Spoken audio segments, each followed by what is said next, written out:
नमस्ते दोस्तों। बहुत लोग मेरे को आके पूछते हैं कि हिप रिप्लेसमेंट कराने के लिए कौन सा इम्प्लांट बेस्ट रहेगा और कौन से इम्प्लांट की लाइफ सबसे ज़्यादा रहती है। दोस्तों, अगर आप हमारी पुरानी वीडियोस भी देखते हैं तो उसके अंदर हम बार बार एक ही चीज़ बोलते हैं कि जो यंग एज है, यंग एज के अंदर हिप रिप्लेसमेंट करने के अंदर सिर्फ इम्प्लांट नहीं, कौन सी टेक्निक यूज़ की गई है और क्या डॉक्टर ने ये ऑपरेशन किया भी बहुत इंपॉर्टेंट होता है। क्योंकि जो भी हम इम्प्लांट लगाएं उसके साथ में इम्प्लांट की जो पोजिशनिंग है, अगर उसकी पोजिशनिंग में कोई दिक्कत है तो उसकी लॉन्गेविटी कम हो जाती है। तो दोस्तों, जैसे मैंने प्रीवियस वीडियोस में बताया है, हम हमेशा कोशिश करते हैं सीमेंटलेस इम्प्लांट लगाने की। सीमेंटलेस इम्प्लांट का फ़ायदा ये होता है कि वो आपकी जो हड्डी है उसके साथ चिपक जाता है।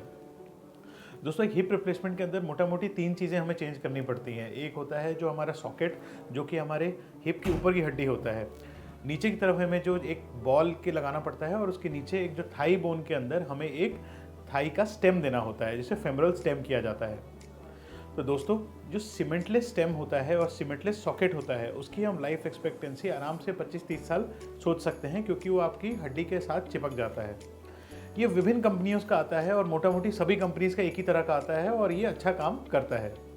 बट इसके अंदर भी सबसे इम्पॉर्टेंट चीज़ होती है कि किस तरह से उसको लगाया गया है और कितनी उसकी अच्छी होल्ड आई है बोन के साथ। तो उसके अंदर सर्जिकल टेक्निक का बहुत इंपॉर्टेंस होता है। तो अगर सर्जन गलती करे और उसको ठीक से ना लगाए तो लाइफ उसकी कम भी हो सकती है और उसका खिसकने का चांस भी रहता है।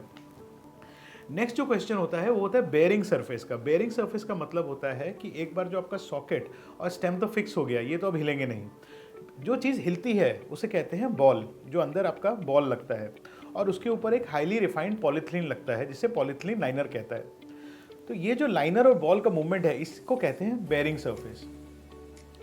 हम देखते हैं कि जो बेयरिंग सरफेस का जो लॉन्गेविटी होता है वही आपकी हिप की लॉन्गेविटी होती है। मतलब जितना दिन में वो ना घिसे उतना अच्छा आपका हिप चलेगा। तो इसके अंदर 2 इम्प्लांट जो मैं बहुत ज़्यादा यूज़ करता हूँ उसकी लॉन्गेविटी बढ़ाने के लिए, उसे कहते हैं पहला, जिसे कहते हैं सेरामिक ऑन पॉली। मतलब एक सेरामिक का बॉल होता है और उसके ऊपर जो पॉली होता है वो हाईली क्रॉसलिंक पॉली होता है। हमारी रिसर्च हमें ये कहती है कि अगर हम सेरामिक ऑन पॉली का बॉल यूज़ करते हैं तो उसकी जो लॉन्गेविटी होती है वो कई मिलियन साइकिल्स तक रहती है। मतलब एक इंसान की लाइफ के अंदर आराम से वो 25-30 साल, कई बार उससे ज़्यादा भी वो खींच देता है।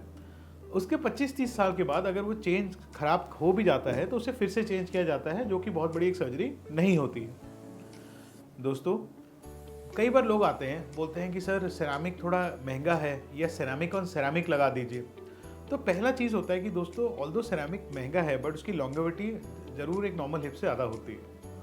फिर आता है सेरामिक ऑन सेरामिक का क्वेश्चन। तो दोस्तों, सेरामिक ऑन सेरामिक क्वेश्चन जो होता है वो भी मैं उसका सब समय एक ही जवाब देता हूँ कि सेरामिक ऑन सेरामिक एक अच्छा बेयरिंग सरफेस है। बट उस बेयरिंग सरफेस में प्रॉब्लम क्या होता है कि कई बार कैटास्ट्रॉफिक फेलियर, मतलब कि बेयरिंग सरफेस के टूटने का चांस रहता है। मतलब सेरामिक लाइनर टूट जा सकता है। और दूसरा, कई बिकॉज वो सेरामिक मटेरियल चलता है तो कई बार स्क्वीकिंग ऑफ हिप, मतलब हिप के अंदर से स्क्वीकिंग की आवाज़ आती है, जो कि पेशेंट्स को बड़ा अनकंफर्टेबल लगता है। तो इसलिए मैं अपनी प्रैक्टिस में ज़्यादा सेरामिक ऑन सेरामिक को डिस्करेज करता हूँ और सेरामिक ऑन पॉली की तरफ जाता हूँ।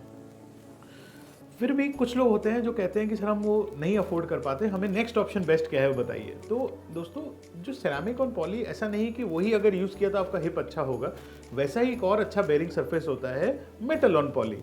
तो दोस्तों, सेरामिक ऑन पॉली जितना अच्छा है उसके आसपास हमारा मेटल ऑन पॉली भी आजकल जो अच्छे इम्प्लांट्स आ रहे हैं उसका भी वैसा ही काम करता है। मेटल हेड्स का एक फ़ायदा और होता है कि मेटल हेड्स के अंदर हम बड़ा यानी 36 का हेड बड़े आरामी से लगा सकते हैं, क्योंकि वो एक छोटे साइज से, कप साइज से स्टार्ट हो जाता है। जो बड़े बॉल लगाने का फ़ायदा ये होता है कि जो आपकी जंप डिस्टेंस, मतलब कि जो हिप को डिसलोकेट होने के लिए डिस्टेंस चाहिए होती है, वो बहुत ज़्यादा बढ़ जाती है। तो हिप बहुत स्टेबल होता है, हिप का निकलने का चांस बहुत कम होता है। तो इसके अंदर विभिन्न तरह की कंपनीज आती हैं, कुछ नेशनल है, कुछ इंटरनेशनल है, बट सब कंपनीज के मोटा मोटे रिजल्ट अच्छे हैं। हम देखते हैं कि हमारी प्रैक्टिस के अंदर अगर हम एक हिप रिप्लेसमेंट करते हैं किसी का, तो वो नेक्स्ट डे से पेशेंट खड़ा हो जाता है और 2 से 3 दिन के अंदर वो चल के घर जा पाते हैं। जब 6 महीने 1 साल बाद पेशेंट हमारे पास वापस आते हैं फॉलोअप के लिए, तो उन्हें कोई देख के कह नहीं सकता कि उनका हिप रिप्लेसमेंट हुआ है, क्योंकि वो एकदम नॉर्मल लाइफ जीते हैं, बाइक चलाते हैं, थोड़ा बहुत दौड़ना वगैरह भी कर सकते हैं, स्पोर्ट खेल सकते हैं, सब कुछ कर सकते हैं। तो हिप रिप्लेसमेंट एक बहुत ही सक्सेसफुल सर्जरी है, बट अगर डन प्रॉपरली, अगर ये सर्जन ने अच्छी तरह आपका कंपोनेंट को सीटिंग कर दी, आपका अच्छा साइज का हेड लगाया, अच्छा बेयरिंग सरफेस लगाया, तो you will have a absolutely normal life. तो इसलिए अगर आपको हिप रिप्लेसमेंट की ज़रूरत है तो डरे मत, इसके बारे में और पढ़िए। और जब आप अपने सर्जन को चूज़ करें तो उन्हें जाके ये सवाल ज़रूर पूछें कि और अपने लाइफस्टाइल के एक्सपेक्टेशन भी बताइए कि मैं लाइफ के बाद ये करना चाहता हूँ, ये करना चाहता हूँ, क्योंकि आज के टाइम पे हमारे पास हर चीज़ को अकोमोडेट करने के लिए इम्प्लांट्स हैं। तो दोस्तों इस वीडियो से मुझे आशा है कि आपको थोड़ी इन्फॉर्मेशन मिली होगी हिप रिप्लेसमेंट के बारे में। अगर आप और भी पूछना चाहते हैं तो आप हमारे कमेंट सेक्शन में पूछ सकते हैं। नमस्कार।